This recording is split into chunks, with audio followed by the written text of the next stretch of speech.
public forum and invite Chris Walker.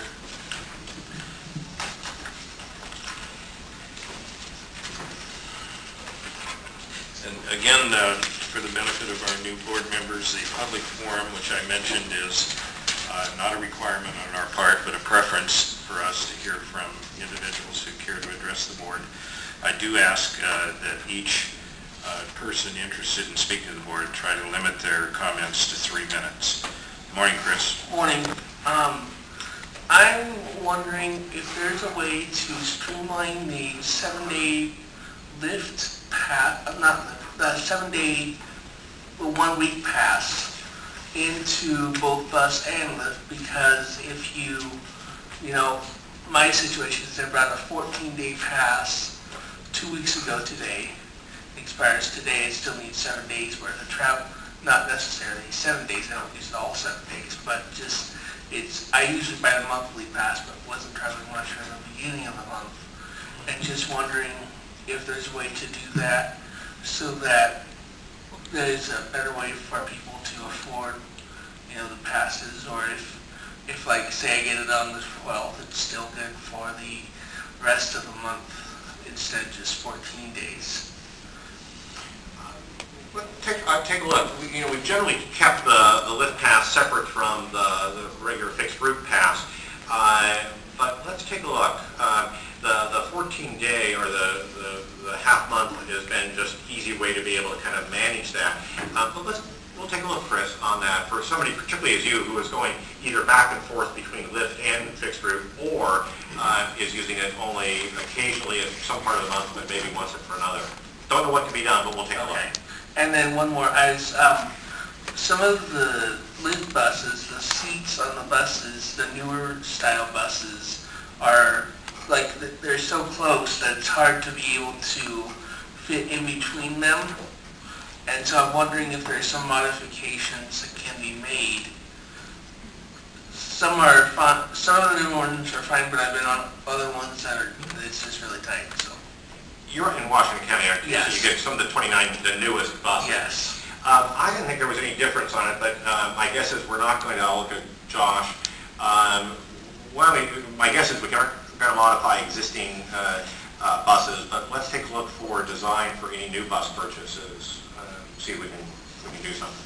Thanks. Okay, thank you, Chris. Darla Sturdy.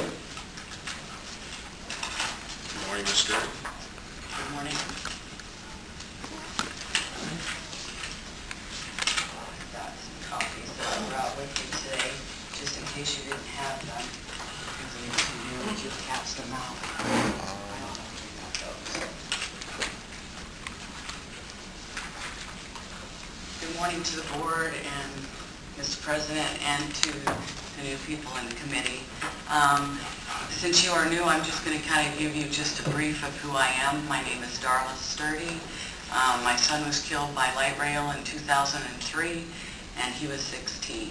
I passed a law in 2007 for safety on the crosswalks, and TriMet, after doing that, has to change 60 crosswalks to make them better for the public.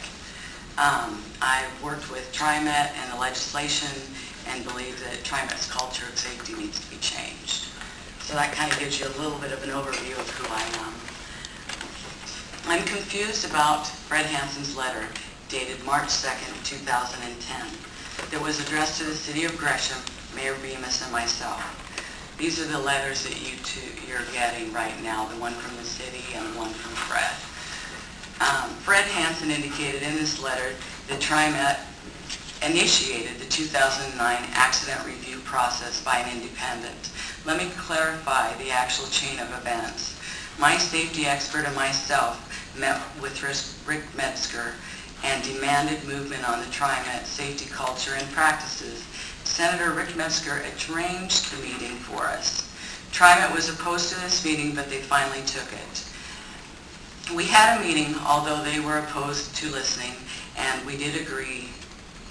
They did listen, and we did agree for a follow-up meeting with Steve Benton, Shelley Lomax, and another TriMet representative. At the follow-up meeting, we gave TriMet specifics to convince them this review was necessary. One example, The name Cooper appeared to have 13 accidents in 12 years on the LRT report. That's light rail only, and was still a light rail driver. Only after showing them the facts like this, they did agree to the independent review. We gave them a list of accidents to review to prove our point. They said no, they would select them at random. Results of this view found that 1 out of 4 accidents were judged incorrectly. With this error rate, it produces a culture of accidents and does not prevent them. Fred Hansen's statement in this letter is very misleading, if it is not an outright deception of what actually happened. This alone should be enough evidence for this board to pursue an independent citizen safety review board made up of safety experts. In a recap, 1. Fred Hansen withheld the letter from the City of Gresham, Mayor Bemis, and myself to you, the Board of Directors. 2. TriMet never informed you, the board, about the law that I passed requiring a safety study. Fred Hansen distorted the facts and indicated in the letter dated March 2nd to the City of Gresham. This is exactly why I want a private citizen safety review board. And if you ask Shelley Lomax, she was at all of these meetings that I did with TriMet, and you can talk to her. I've come to this board many times in hope that you would help so that other citizens don't have to live my life of losing a child. On the 26th of March, 2 days after the last board meeting, they killed a 24-year-old mom. TriMet light rail accidents happen so frequently that if you don't change your processes now, why would you ever expect a different result? How can you accept 1 out of 4 judged being correctly? Again, I leave this in your hands to help change the culture at TriMet. My son had a saying, dream big. I still am in safety of others. I just ask you again, when I was here last month, Fred brought forward things that he talked to you about. He brought up light rail driver. He spoke about the changes that he was going to make. And at that time, you hadn't looked at the letter. He sent the letter out. He wrote the letter, sent it to you, the board. And so you really didn't have a chance to read the Gresham letter and then send us the letter. I did get back a response from Kelly because I'd asked if she had forwarded it to you. And she said that she did on the 24th, and their past practices have been to wait until they draft a response and send both of them to the board meeting to review. And now Fred Hansen asks in the future that they forward the letters to the board upon receipt. So, Ms. Sturdy, we did have the letter, and each board member did respond. We had, I don't recall if we had a full consensus, but we clearly had a majority who had voted as indicated in the general manager's response back to Mayor Bemis.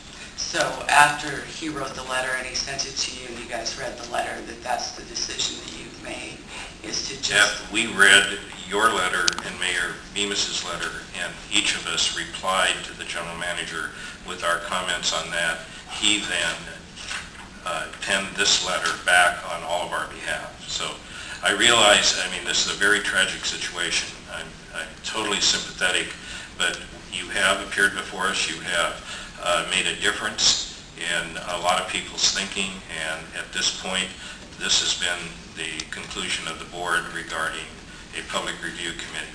The general manager has engaged a national transportation safety expert that will be involved in every incident going forward. Okay, I'm just curious why we didn't talk about safety today.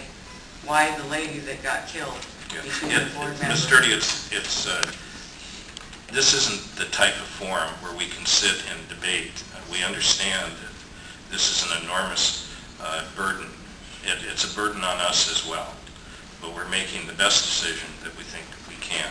So I need you to wrap up, please. Okay. I appreciate your time and your efforts, and I appreciate your time, and I'll just move forward from there. Okay.